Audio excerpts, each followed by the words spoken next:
Pessoal, antes de começar, eu queria deixar claro que esse vídeo não tem nada a ver com esses golpistas da internet que ficam falando que ficaram ricos com marketing digital, que ficam viajando o mundo fazendo dinheiro online, que ficam ostentando.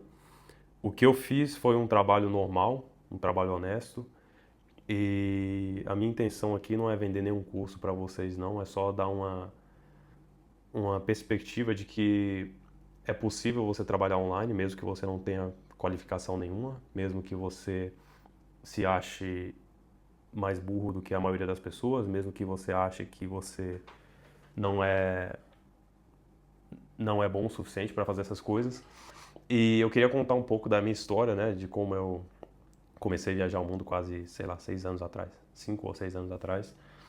Já viajei por mais de 30 países e agora eu tô no Vietnã, né? Eu tô começando a criar conteúdo porque sempre tive muitos amigos que pediam para mim falar das minhas experiências, falar de como eu viajo o mundo, o que eu faço, os lugares que eu visito, então esse canal vai ser para isso.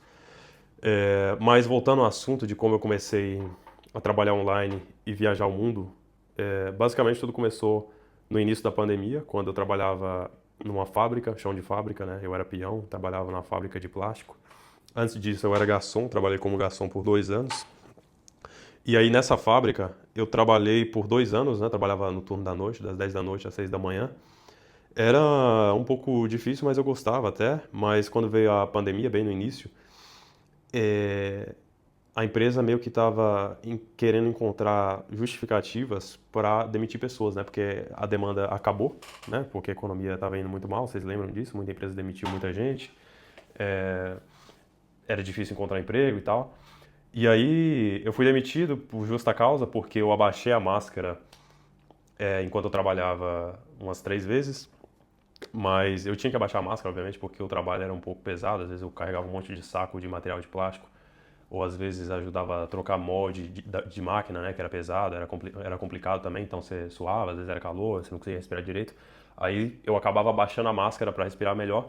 E aí a empresa usou isso para me demitir e o pior de tudo, né, demitir com a justa causa. Eles me chamaram lá no RH e falaram que eu tomei 3 advertências de uma vez, né? Que é algo que você não pode fazer, mas eles fizeram. Me deram 3 advertências de uma vez, falaram assim, ó, esse dia tal você abaixou a máscara, dia tal você abaixou a máscara, esse dia tal você abaixou a máscara, não pode trabalhar sem máscara, você tá demitido, justa causa. E aí foi um baque muito grande, né? Meu mundo parou naquele momento ali, parece aquele final da novela, né? Aquela novela antiga, acho que é a Avenida do Brasil, quando acontece um negócio muito pesado, aí seu mundo para, você fica, caramba, o que eu vou fazer agora, né?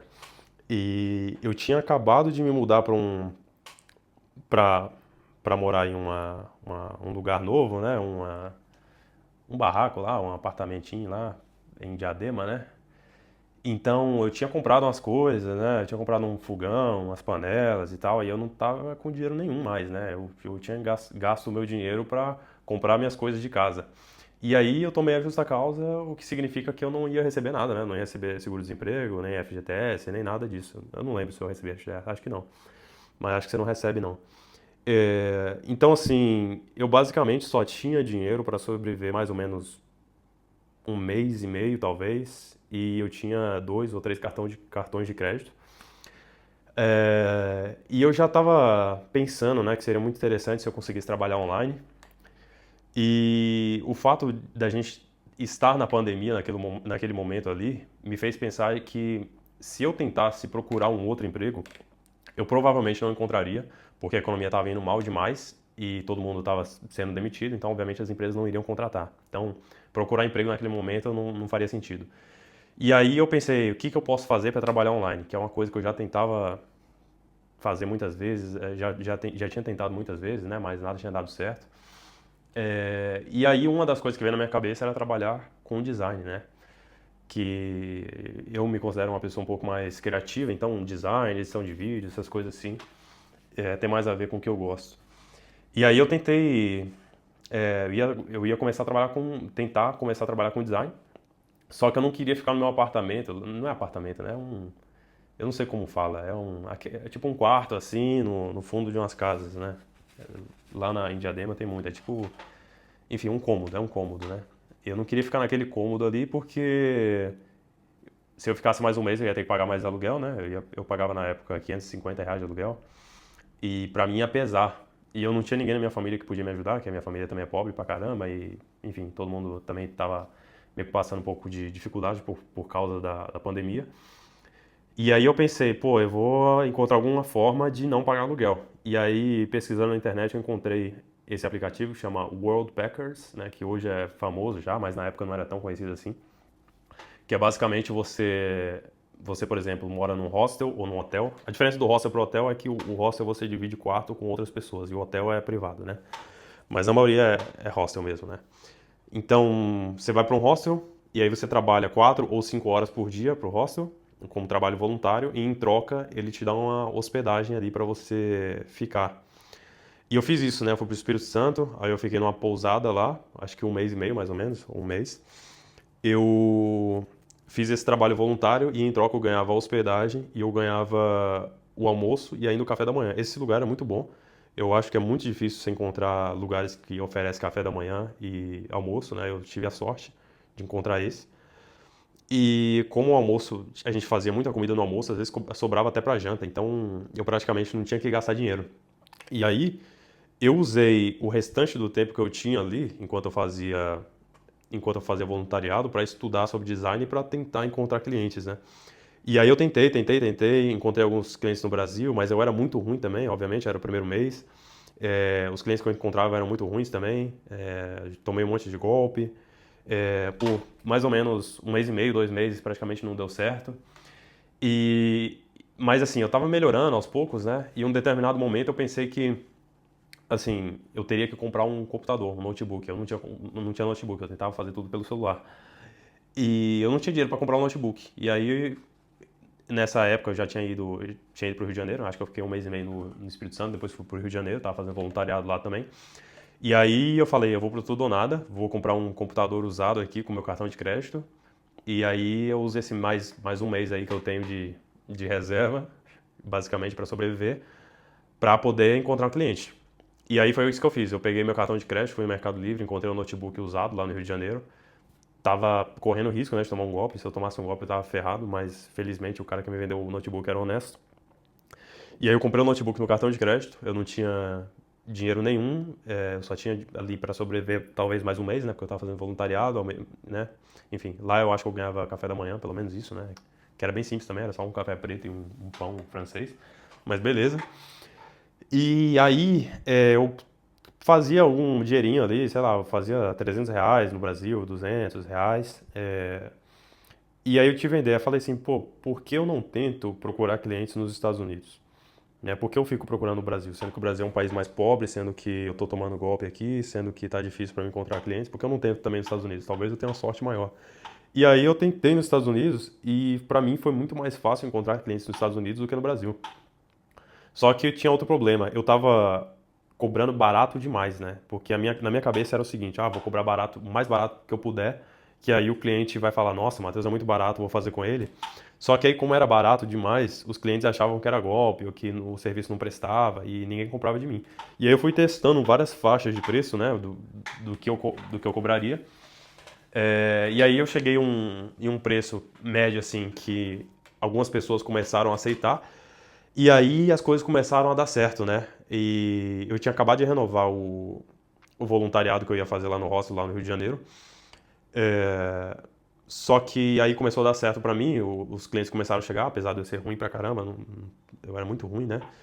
E aí eu falei, ó, eu vou começar a trabalhar agora.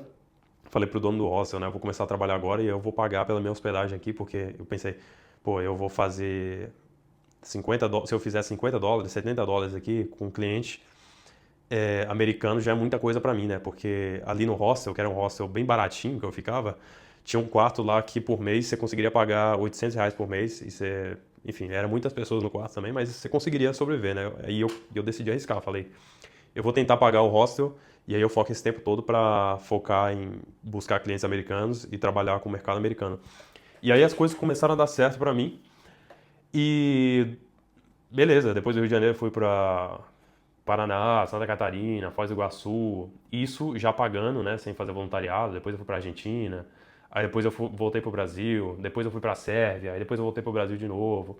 Depois eu comprei uma passagem pro México e outra pra Bélgica, aí eu perdi voo. Aí depois eu fui pra Europa, e, enfim, e aí as coisas deslancharam pra mim, né? Só que assim, durante um ano eu trabalhava com os clientes e os clientes iam embora, porque o nível do trabalho que eu fazia era muito ruim, né? Eu tentava o máximo, eu trabalhava 14 horas, 12 horas por dia, eu chorava de raiva porque eu tentava entregar um serviço bom, mas eu não conseguia, porque estava além da minha capacidade. Mas enfim, eu estudei bastante, depois de um ano e meio mais ou menos, eu comecei a não só encontrar mais clientes e conseguir recomendações, mas também os clientes que trabalhavam comigo, eles ficavam, porque meu trabalho já não era tão ruim mais, depois de um ano e meio, mais ou menos, né? E aí as coisas foram se estabilizando e depois disso eu nunca mais procurei clientes. Os meus clientes vieram todos por indicações e eu já tô aí quase 6 anos, eu acho, viajando o mundo e trabalhando online, né?